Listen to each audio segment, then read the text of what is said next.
Bonsoir à tous les amis, comment allez-vous? Moi je vais bien. Et aujourd'hui, comme en ce moment c'est le mois d'Halloween, j'ai décidé de vous parler d'une licence que j'aime bien, que j'ai découvert il y a des années de ça, c'est The Evil Within. Ce Evil Within, pour moi, c'est sans doute le meilleur jeu d'horreur. C'est-à-dire, c'est le jeu d'horreur qui a dépassé les Resident Evil, ça a dépassé les Silent Hill, en 2 épisodes, et ça c'est incroyable. Grâce à ses personnages, à son histoire et surtout à son ambiance, parce que The Evil Within, je trouve que c'est une ambiance avant tout. Et justement, si j'ai fait cette vidéo, je me disais, et s'il faisait un film de The Evil Within? Et dans ma tête, je me suis imaginé à quoi pourrait ressembler le casting, que je l'ai écrit dans cette petite feuille.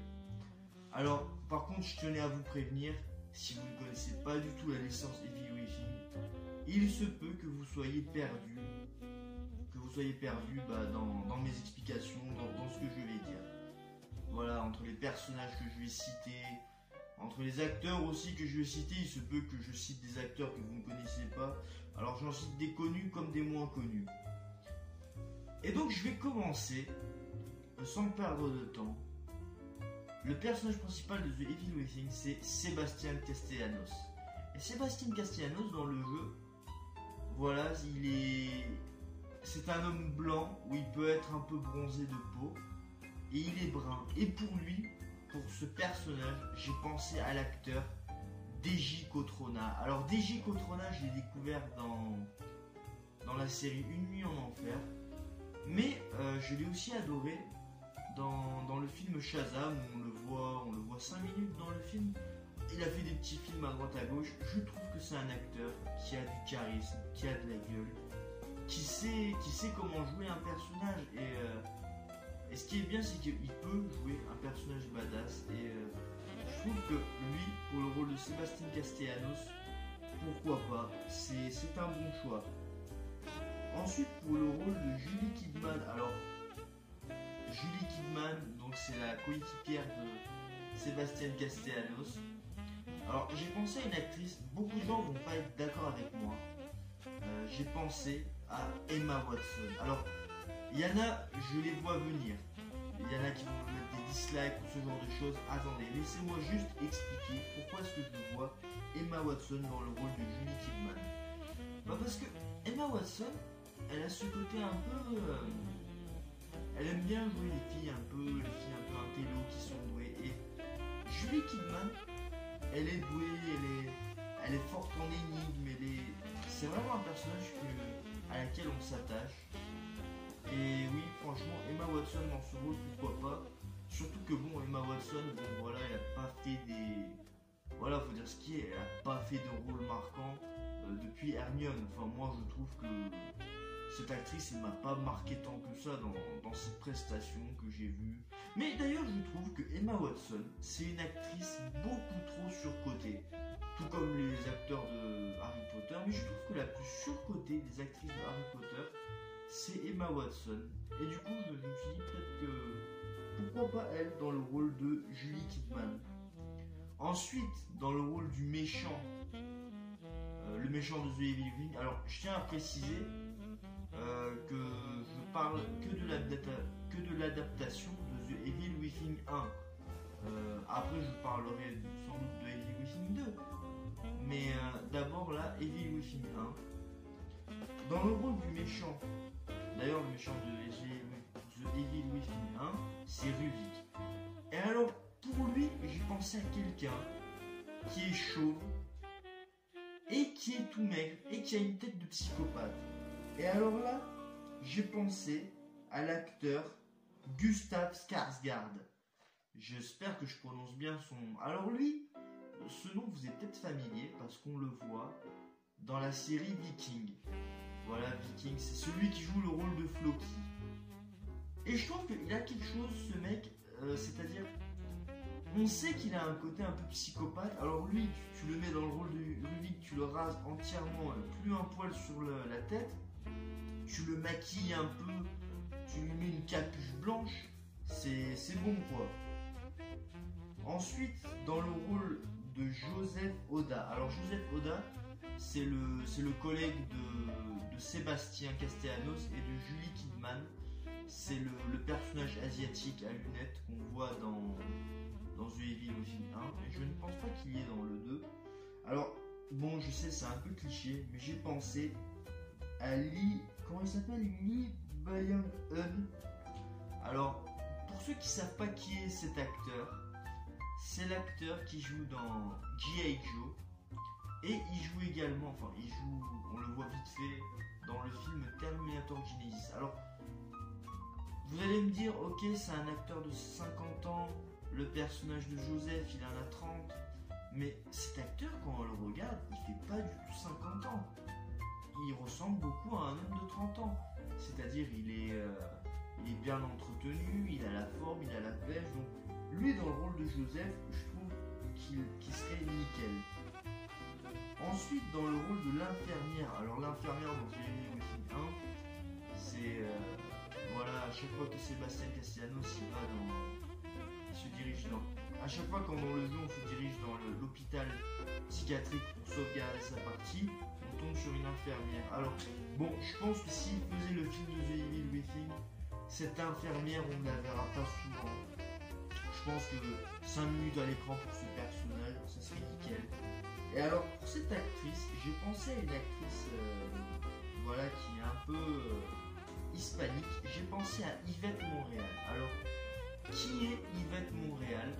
Yvette Montréal, c'est un nom qui peut vous être inconnu.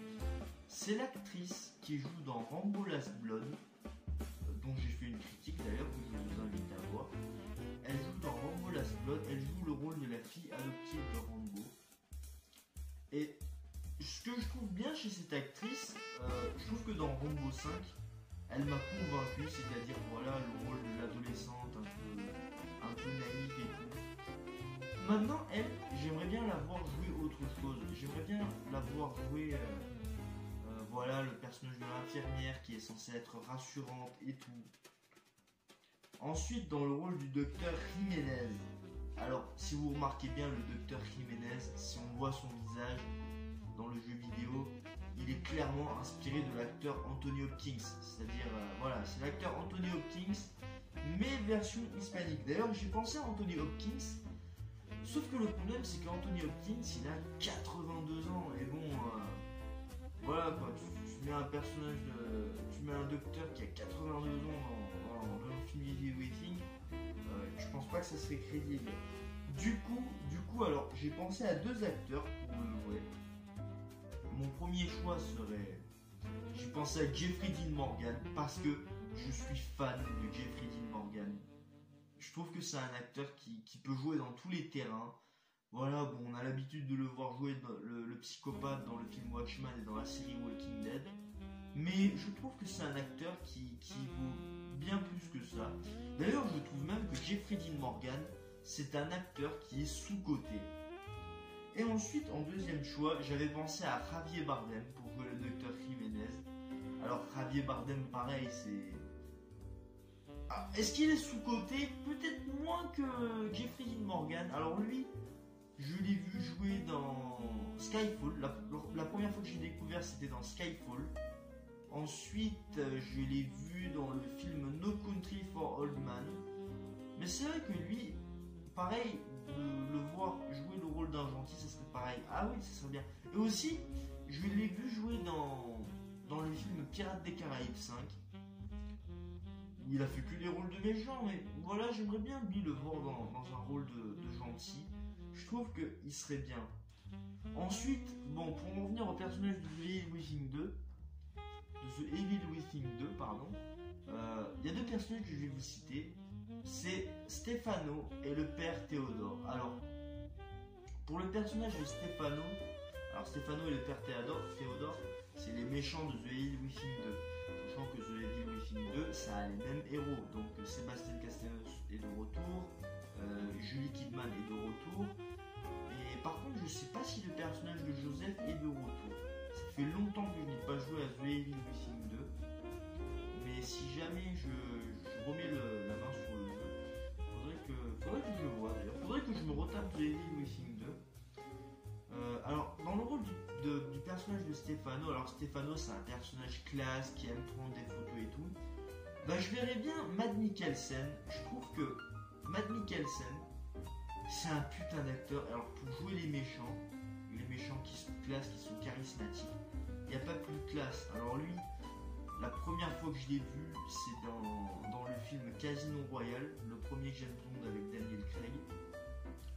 Et ensuite, je l'ai vu dans la série Hannibal, où là, il m'a clairement convaincu, où il a réussi à me prouver que c'était un bon acteur, qui a la classe, qui est charismatique, qui est très bien pour le rôle. Et ensuite, pour le rôle du père Théodore, le père Théodore, alors là, je ne l'ai pas noté sur une feuille. Là, je vais vous dire un choix à froid. Qui est-ce que je verrai pour le père Théodore? Faudrait un acteur noir déjà. Alors j'ai pensé à l'acteur qui joue le père Gabriel dans The Walking Dead, mais bon, ça risque d'être un peu trop cliché. Un acteur noir qui a une tête de psychopathe, je sais pas, franchement. Alors, Denzel Washington serait bien parce que c'est vrai que ce serait bien aussi de voir Denzel Washington dans le rôle d'un méchant. Enfin bref, j'espère que vous avez aimé cette vidéo. Si vous voulez que je fasse d'autres vidéos où voilà, je parle de casting, de si on faisait une adaptation de jeu vidéo, voilà, j'espère que... N'hésitez pas à le dire dans les commentaires, n'hésitez pas à dire ce que vous avez pensé. Et puis moi, je vais vous laisser. Et surtout, passez un bon Halloween.